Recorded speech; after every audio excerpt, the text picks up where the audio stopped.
Hello everyone, नमस्कार।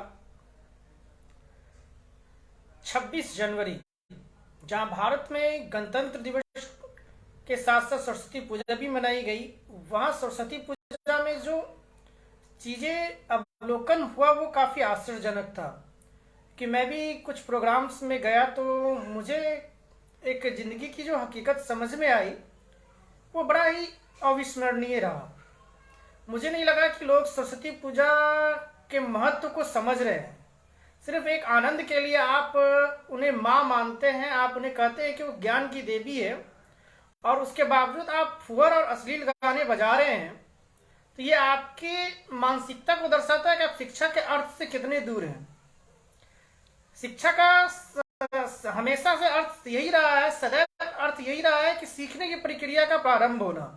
अगर आप सीखने की प्रक्रिया का आपके अंदर प्रारंभ नहीं होती है तो आप सही और गलत में फर्क कैसे कर पाएंगे। अब माँ सरस्वती को आप ज्ञान की देवी मानते हैं और उसके आगे फुहर और अश्लील गाने बजाते हैं।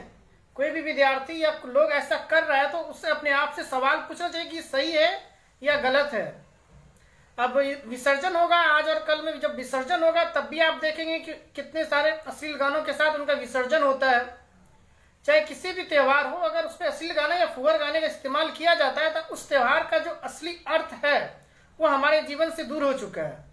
सिर्फ हम मनोरंजन के लिए कुछ चीजें अब कर रहे होते हैं। जो उसका ज्ञान है, जो उसका शाब्दिक अर्थ है, हम उससे काफी दूर हैं। तो हमें खुद सोचना होगा कि हम जो कर रहे हैं उसका मतलब क्या है और क्यों किया जाता है। हमें उसके बारे में जानना होगा, खोजना होगा, अतीत में इसका क्या आंसर था और वर्तमान में क्या इसका जवाब होगा। क्योंकि परिवर्तन संसार का नियम है, तो कुछ चीजें परिवर्तित होती रहेगी। उन्हीं परिवर्तनों के साथ हमें अपने पर्व त्योहारों को भी परिवर्तित करना होगा, उनके वैज्ञानिक मूल्यों को समझना होगा। बिना वैज्ञानिक मूल्यों को समझे हम कुछ भी किए जा रहे हैं अपने जीवन में, तो उसका नुकसान तो हमें खुद उठाना ही है अपने जीवन में। प्रकृति हमेशा परिवर्तनशील रही है, तो हमें परिवर्तन के साथ अपने सफर को जारी रखना ही पड़ेगा। किंतु जो चीजें चल रही है, क्या एक देवी के आगे, जिससे कि आपका शिक्षा की देवी है सरस्वती माँ सरस्वती एक शिक्षा की देवी है, उनके आगे अश्लील और फुहर गाना कहां तक बजाना जायज है। रही बात देश की मीडिया, पठान मूवी बायकॉट हुई या नहीं हुई ये दिखाने पे तुली हुई है कि नहीं, मीडिया को पठान का शोरगुल दिखाना है कि नहीं, मीडिया को पठान का बायकॉट दिखाना है। तो वो, लेकिन देश में जिससे परिवर्तन आएगा, युवाओं के सोच में जो परिवर्तन आएगा, उसके बारे में कोई टिप्पणी नहीं करनी। ऐसा नहीं कि तमाम मीडिया कर्मी, मैंने कुछ को मेंशन किया है तो वो समाज की इस धारा से नहीं जुड़ेंगे। जो हमारे साधु सन्यासी है, जो वर्ग है, वो इस चीज को नहीं बोले जाने कि आप ऐसा ना करिए, ये चीजें गलत है। आप जहां बज रहा वहां जाकर रोक नहीं सकते आप, क्योंकि आपको किस बात का डर भाई, आप साधु सन्यासी, आपको अपनी जान का किस बात का डर है। तो अश्लील गानों से दूर रहिए, फुहर गानों से दूर रहिए, अर्थ समझिए। मैं धर्म के खिलाफ नहीं हूं, पर धर्म में जो अंधविश्वास है मैं उसके खिलाफ हूं। मैं खुद धर्म में बहुत ज्यादा विश्वास करता हूं, लेकिन धर्म के अंधविश्वास में मैं कतई विश्वास नहीं करता। कोई चमत्कार हो रहा है ऐसा कुछ नहीं आपके जीवन में हो रहा होता है।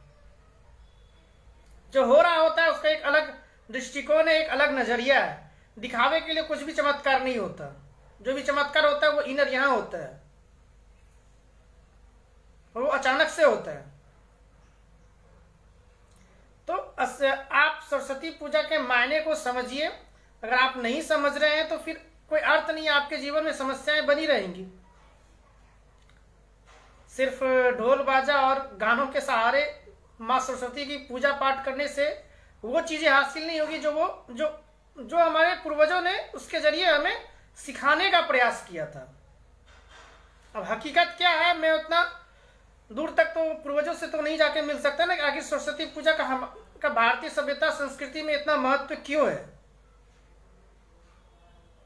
हाँ, कहीं ना कहीं इस चीज को हमें समझना होगा। ज्ञान के बिना हमारा जीवन दुर्लभ है। गति मतलब ज्ञान के बिना हमारा जीवन अधूरा है और हम अपने जीवन को सही दिशा नहीं दे सकते। तो इसका तो सम्मान कीजिए, कोशिश कीजिए, खुद आत्मविश्लेषण कीजिए कि ये चीजें सही है या गलत है। अगर आपको लगता है कि फुहर गाने और अश्लील गाने बजाना सही है तो ठीक है, और खुद को रियलाइज कीजिए कि गलत है तो आप खुद से बजाना बंद कीजिए। इस पर सभी मीडिया को कुछ ना कुछ प्रोग्राम्स रखने चाहिए थे। पठान का बायकॉट हुआ या पठान चला, इसके अलावा कोई मुद्दा ही नहीं है देश में। Thank you.